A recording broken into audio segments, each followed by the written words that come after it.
Today we're showing you a 2015 John Deere 3032E tractor.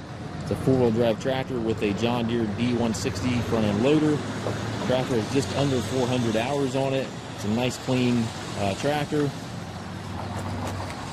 And again, the engine's rated at 31 horsepower. It does have the John Deere quick attach for the bucket up front here.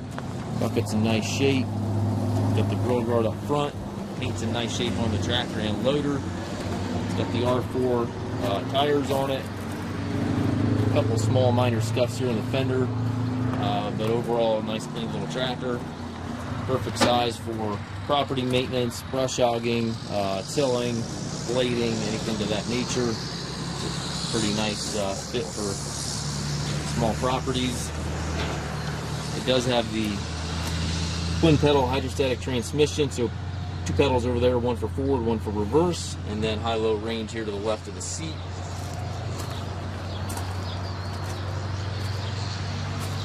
We do take trades. We also offer financing for qualified customers. We also can arrange delivery here within the U.S. We have approximately 150 used tractors on our yard. If you have any questions regarding this tractor or any of our other used tractors, please contact us at maskedtractor.com.